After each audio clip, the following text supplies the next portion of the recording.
بسم اللہ الرحمن الرحیم۔ السلام علیکم ورحمۃ اللہ وبرکاتہ۔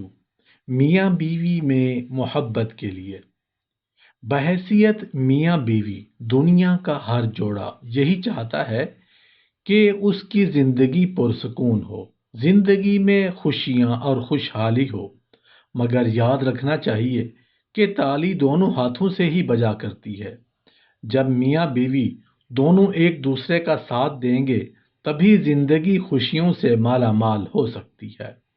اکیلا شوہر بھی گھر میں خوشحالی نہیں لا سکتا اور نہ ہی بیوی اپنی خوشیوں کے گلے گھونٹ کر گھر کو خوشحال کر سکتی ہے۔ میاں بیوی دونوں مل کر خوشیوں بھری زندگی جی سکتے ہیں۔ کاروبار کرنے والے لوگوں کو چاہیے کہ سارا وقت اسی ادھیڑ پن میں نہ لگائے رکھیں، بلکہ کچھ وقت بیوی کے ساتھ اٹھنے بیٹھنے اور ہنسنے بولنے کے لیے بھی رکھنا چاہیے۔ بیوی اگر سلیقہ مند اور نیک ہے تو کبھی کبھار ایک آدھ جملہ اس کی تعریف بھی کر دیا کریں تاکہ وہ خوش ہو جایا کرے۔ بیوی کے رمز اور اشاروں کو بھی سمجھنے کی کوشش کیا کیجیے۔ وہ بہت سی باتیں زبان سے نہیں کہتی، البتہ اشاروں اور چہرے کے ناز و انداز میں کہہ جاتی ہے۔ بیوی کو اپنے بچوں کے سامنے برا بھلا نہیں کہنا چاہیے، ورنہ گھر کا لطف ختم ہو جائے گا اور بچے اپنی والدہ پر بے باک ہو جائیں گے۔ بیوی بچوں کے ساتھ انتہائی الفت اور محبت کے ساتھ رہنا سیکھیے۔ پہاڑ کھانے والے شیر اور چیتے کی طرح رہنے کی عادت نہ ڈالیے، نہ ہی ہر وقت حاکمانہ راج چلانے کی کوشش کیجیے۔ اپنی بیوی کے سامنے کسی پرائی عورت کی تعریف کبھی نہ کیجیے گا، بالخصوص کسی کے حسن و جمال کا ذکر اس کے دل کو شکستہ بنا دے گا اور تم اس کی نگاہ میں مشکوک بن جاؤ گے۔ امور خانہ داری یعنی گھر کے کام کاج میں اس کی رائے کو وقت دیا کرو کہ اس کی رائے اس معاملہ میں بسا اوقات درست ہوا کرتی ہے۔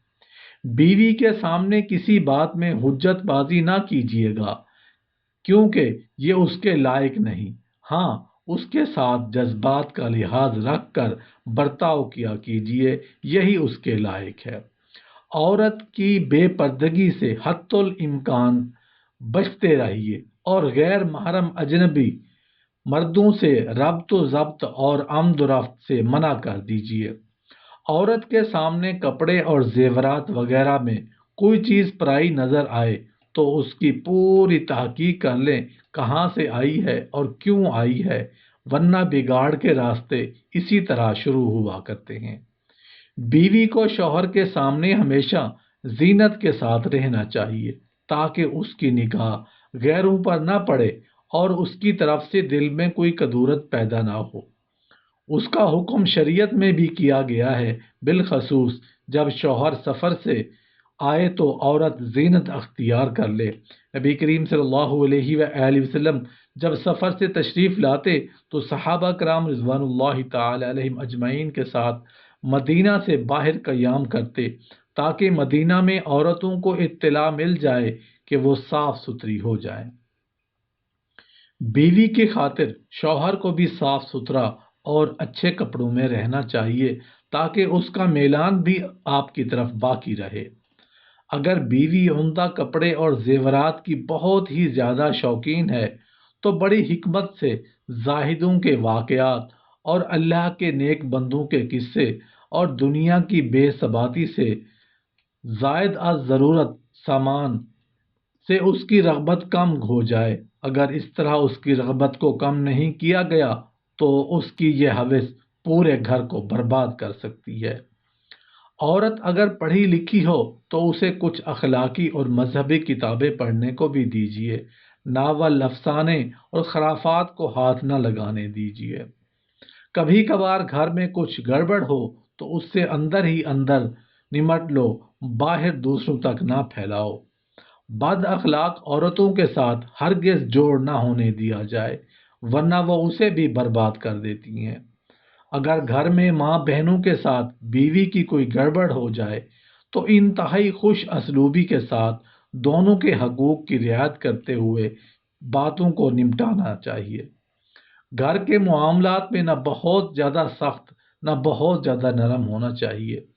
خدا نہ خواستہ اگر کسی بد زبان اور بد اخلاق عورت سے پالا پڑ گیا ہو اور اصلاح کی کوئی امید نہیں تو مجبوری میں اس کو علیحدہ کرنے ہی میں بھلائی ہے، مگر یہ بات ذہن نشین رہے کہ حدیث پاک میں صاف طور پر ارشاد ہے کہ عورت بائیں جانب کی اوپر کی پسلی سے پیدا کی گئی ہے اور وہ سب سے زیادہ ٹیڑھی پسلی ہے، لہذا اس کے ٹیڑھ پن کے ساتھ اس سے فائدہ اٹھاتے رہیں، ورنہ بالکل سیدھی کرنے جائے گا تو توڑ بیٹھے گا۔ اس لیے مرد کو حتی الامکان تحمل سے کام لینا چاہیے، حتی الامکان طلاق سے بچنا چاہیے۔ شریعت نے طلاق کو پسند نہیں کیا۔